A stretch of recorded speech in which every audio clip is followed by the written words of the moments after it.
Okay, serious question. Does anyone like chocolate oranges? Like, for real. I love them, but they're not something I've had in a very long time. And I saw them at Target for the holiday section, which is this a holiday chocolate? I don't know, but like,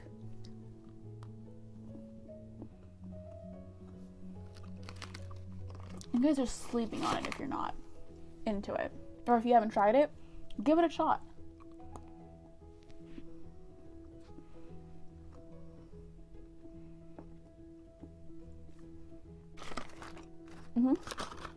Hi, welcome to Gab and Gabs. I really hope you enjoy that intro of me eating chocolate oranges and having that be a thing. But hi, I've missed you all. I am here with a little chit chat and a haul. When am I not here with a little chit chat and a haul? Truly. It's been some time since we last spoke, but I'm here to do a little bit of a wrap up on the books you selected for me, and we need to have a serious conversation about the books that you chose, first of all. Second of all, this is going to be my fall haul. What's changed since we last spoke? My hair, if you notice, is actually a lot icier in toning. You can even see kind of like purplish things. It's been a process, but I'm a lot happier with my hair now. The last time you saw me is when I had just got it done, and for me, it was still a little too yellow tone. So as we progress in my hair journey, it'll be icier. That's what I'm looking for. That's the hope. That's what I'm going for. So yeah, let me know if you, I don't care if you like this, because I like this. I like this blonde better. Okay, but let's get into the books you chose. Okay, so for my 1-year anniversary on BookTube, I let you guys choose my October TBR, and I let you choose 2 books, and you guys chose When a Monster Calls by Patrick Ness. I said the title wrong. Sorry. And you chose Dracula by Bram Stoker. So the first book I tackled was When a Monster Calls. I did it again, and I hate myself for it because lengthwise, and it had photos. I thought this would be a good transition book because Dracula, as you saw, it's pretty large, and we need to talk. In that video, I said I wanted like a monster vibe. I wanted something thrillery or something that, like, I don't know, gave me a Halloween vibe. Why did you guys choose this for me to read in October? I literally got so angry. First of all, it's a 5 out of 5 star. So, like, let me get this out of the way. Beautiful book. I'm glad that I read it. However, it wasn't the vibe I was looking for. So I was, like, angry. I was reading this. I was like, oh, no. They didn't just do this to me. Because this tore me in half. I cried so hard that I was afraid that people were going to come and be like, hey, are you okay? This literally tore me in half. I'm not the same person I was before I read this.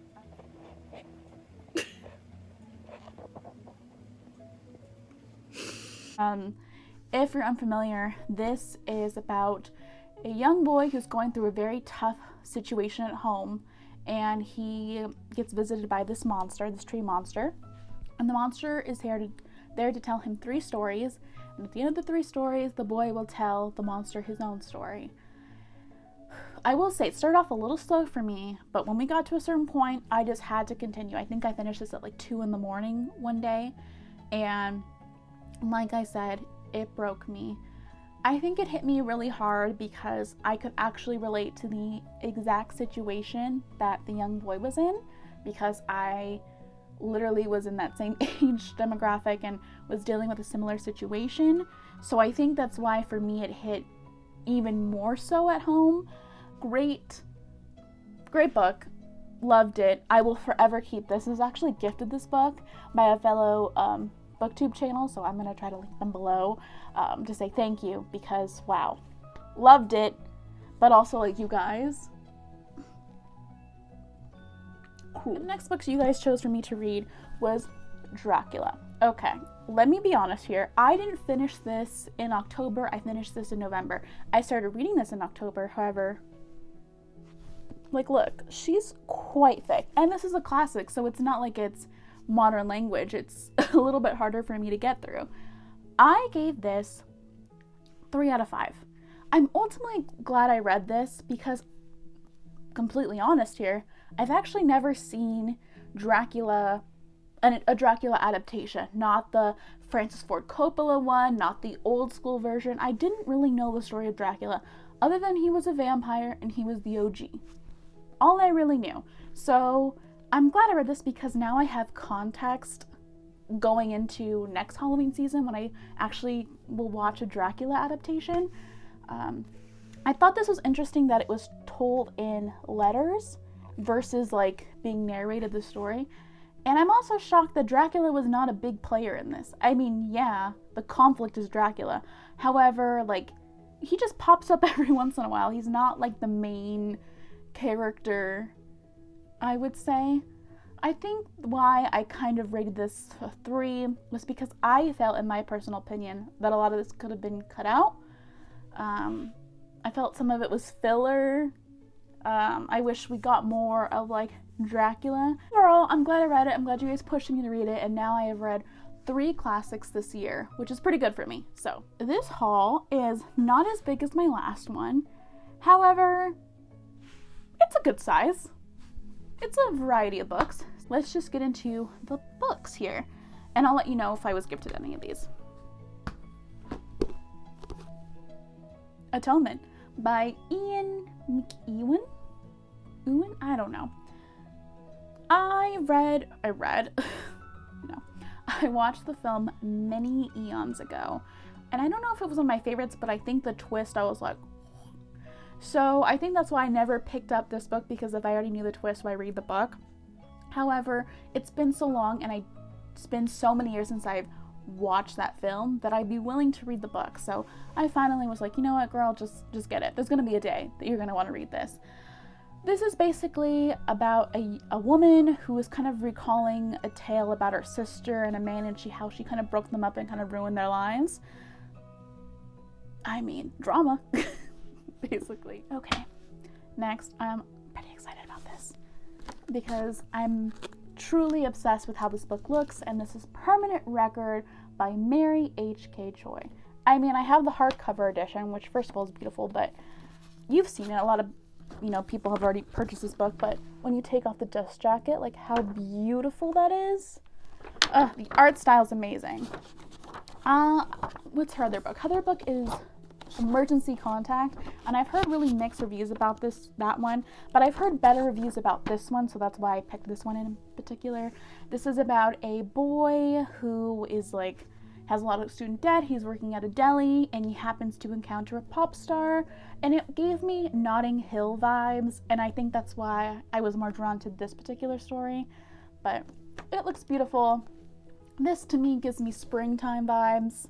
I want to read this in the spring. The Virgin Suicides by Jeffrey Eugenides. I'm butchering every author here, but like, it is what it is. Yet again, this is another, I've watched the film many eons ago and never thought about picking up the book, but I saw it and I saw this particular cover, which made me intrigued, and I picked it up. I think this is set in the 70s, and this is told, I think, the perspective of the young boys who are obsessed with these group of sisters that are all white, blonde, and beautiful, and just kind of like, watching their lives progress. And unfortunately, one by one, these girls are committing suicide. Yet again, suicide's a hard topic, and I think that's why I didn't want to read, but this author wrote Middlesex, which is a Pulitzer Prize winning book, and I was thinking about getting that book, but I'm more familiar with this one, the story, so that's why I picked up this one. So we'll see if I like his writing style, and if I do, then I'll pick up Middlesex. But because I'm familiar with the story, I picked up this one first. So yet again, I'm not sure when a time I want to read this, but I have it. It's in my collection. You by Caroline Kepnes. There's nothing more to say. I actually didn't think I would pick this book up. However, I don't know. I just saw it and I was just like, yeah. I remember I watched the show on New Year's Eve 2019. Had a lot of sangria at home. And I was like, let's just put on the show. I remember that it was on Lifetime first, and then I saw it on Netflix, and I was like, let's give it a shot. Watched it all in one sitting. So, yeah. I've heard really good things about this book. I've heard some negative, but I'm interested. I don't read a lot of thriller horror books, so this will be kind of a stretch for me, but I'm thinking because, yet again, I've seen a television show that I would be more into it, and it would be an easier way for me to access this genre. The Hours by Michael Cunningham, another Pulitzer Prize winning book. I have always wanted to see the movie, and the movie stars like Nicole Kidman and other famous actresses, and it's the story about three women, one of them being like Virginia Woolf. Virginia Woolf's the character, and I think that's the character Nicole Kidman plays. And then there's one that's like a woman that's like in 1950s like LA, and she's a suburban mom, and then one's in like New York. So it's three women and how they all kind of all connect. I'm not super familiar, but I saw this and I figured I want to read this and then maybe watch the movie. Maybe it would give me some motivation to watch the movie. It's just always been on my list of like movies to watch, and I never got around to doing so. So maybe this will be the push. Love Lucy by Lucille Ball. Okay. First of all, the back cover is so cute. I saw this while thrifting, and I wasn't always the biggest Lucille Ball fan. I've watched some of it. I thought she was like hilarious, but I wasn't like, my person's like Audrey Hepburn, you know? But my great-grandmother loved Lucille Ball. So when I think of Lucille Ball, I think of my great-grandmother. So when I saw her, that she had an autobiography, I was so intrigued. I think, obviously, this woman is like one of the greatest comics alive and really changed a lot of things for women in comedy. So I wanted to like read about her life through her own perspective. I really like autobiographies, and the fact that she wrote it herself. Also, there's photos in here. So yeah, definitely wanted to read this. I saw this and I thought, yeah. Also, I love the like vintage look of her. Yeah, this book. Such a Fun Age by Kylie Reed. I love this cover so much. It's such a beautiful combination of colors.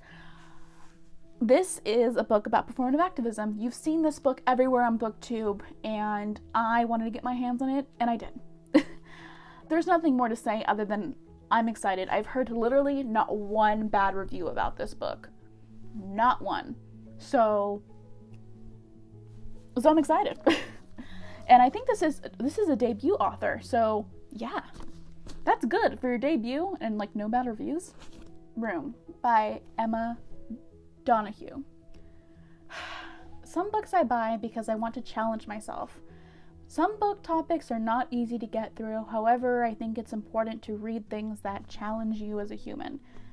This is one of those books. I tried watching the movie and it was really hard for me, so I had to turn it off.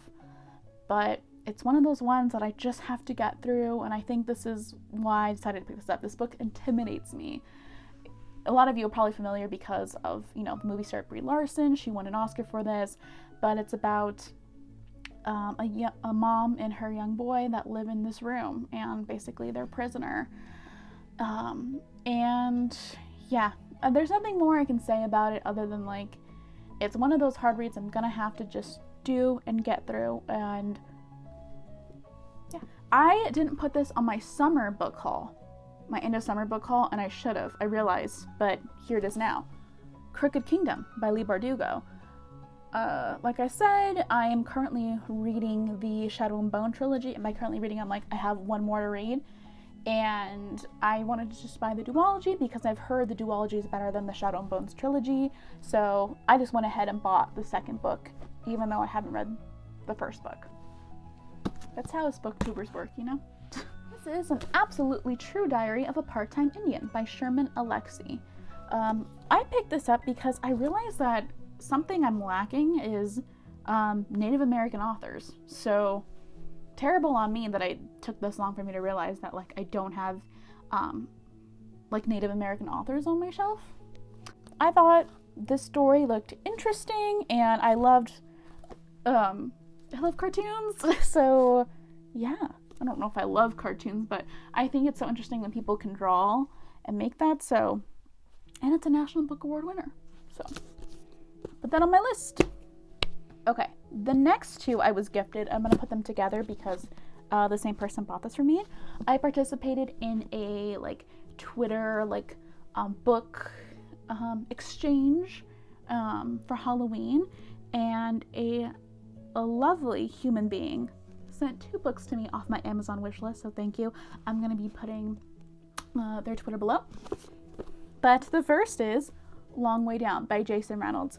I am very intimidated by poetry, and this book is written in verse, but I've heard such good things about this that's why I put it on my wish list, because if I want to challenge myself, I want to do it with this book. This book takes place in 60 seconds, which I have never heard of a book that does that, so that alone. But the fact that it's written in verse, I've just heard it's beautiful, well written, and it's food for thought. So yes, happy to have this in my repertoire. Can't wait to get to it. The next I'm also pumped about, Queenie by Candace Carty-Williams. I've wanted to read this for so long. I kept seeing it on shelves, and I was like, what is this book? What is this book? Read the synopsis, and I was like, yeah, that sounds like a cool book. It's basically about a woman who is Jamaican British, and her boyfriend and her broke up, and her boyfriend had her move out of the house, and things are going awry with their family. She just has a lot of when you're in your 20s, a lot of issues there. So I just think that this is up my alley and I would enjoy. The Five People You Meet in Heaven by Mitch Albom. I think I vaguely remember this film. They did make a movie version out of this. I vaguely remember it, but I don't really. But I've heard such good things about it. I feel like a lot of people, even people that don't read, and they read maybe once every 2 years, a lot of people have read this and they really enjoyed it. This is about a man who dies, and in heaven he encounters 5 people that explain his life to him. So I think it's definitely going to be impactful. It's very short, but you'll definitely feel emotions. So one day I'll get to it. Speaking of another book that's going to be hard for me to get through, but it's important, I talked about Room, but this is A Life Stolen by J.C. Dugard. This is embarrassing at this point, truly. If you're not aware, this is a true life story about a young girl, JC, who was actually kidnapped and for 18 years was prisoner. And look it up if you don't know her story, but heart-wrenching. I mean, luckily, obviously, she's out of that situation, but she wrote a memoir just talking about her early life and kind of trying to take back her identity. Snow Falling on Cedars.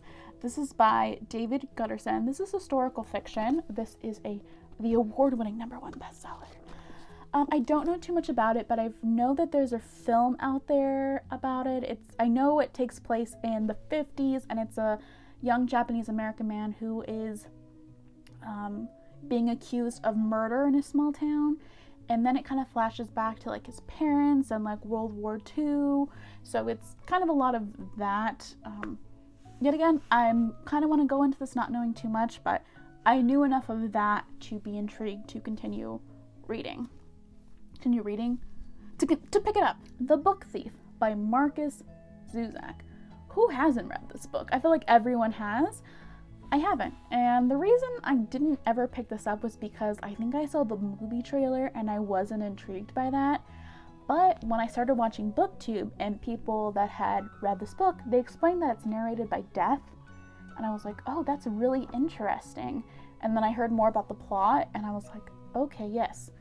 Let's be real. This is a very thick book. And obviously it's 1939, Nazi Germany. A tough era, obviously. This isn't going to be a light, fun read. Another reason why I'm intimidated. But however, this is about pushing myself, and I want to push myself to read this. I've heard nothing but good things. I mean, the most talked about book of 2006. So, I mean, it's been a while since this book's been published, but definitely one I want to pick up and read. Okay, and then the next two were gifted to me. So, I read Anxious People by Frederick Bachman not too long ago. I think I said I was going to read that in like in a TBR video. I did read it. I gave it 3.5 stars. I think it was good. It was my first Frederick Bachman. Some of the characters were I cried at the end. It was just like kind of a mixed bag for me. However, I actually gave my copy to one of my really good friends, and she's a huge Frederick Bachman fan. So she was like, hey, like, she actually sent me the book she's like, you should read from Frederick Bachman, which is A Man Called Ove. I know that there's going to be an adaptation with Tom Hanks made, so I'm looking forward to that. But I just know it's about a begrudging old man, and that's all I need to know. So thank you to my friend. I will be happy to read this when I can, but it's cute. There's a cat too. Love that. I do like his covers. And the last one is from my booktube bestie, Chelsea. She's currently on hiatus, but I know she's going to come back pretty soon, so be on the lookout for that. But she got me One Flew Over the Cuckoo's Nest by Ken Kesey, sorry. Look at this edition. It's so cool. This is a Penguin's Classic Deluxe edition. I didn't even know this existed, but it has like graphics. It's so cool. I love it. I've never seen this version before, and I thought it was cool. And it has deckled edges, which you know I love. I wanted to read this because the show Ratched, which is about the nurse in this book, came out, and it's kind of like a prequel origin story. So I wanted to like read that. I wanted to watch that, but I wanted to get this book for context. I've actually never seen the Jack Nicholson film, but I wanted to pick this up. I tried picking this up in high school, and it was just like, I lost interest. So thank you, Chelsea. She got this for me just because she's an amazing friend, and November was a month for me. So thank you. And those are all the books, as if that wasn't enough. Yeah, so let me know if you've read any of these books, if you recommend that I prioritize some. Like I said, Such a Fun Age for me is the one that I'm particularly like, I will be reading that for sure in 2021. But let me know if you've read any of these and you're like, hey, you should probably read that next year. But thanks for watching, and thanks for still being subscribed to me. I'm gonna eat more of that chocolate orange, and I'll talk to you later.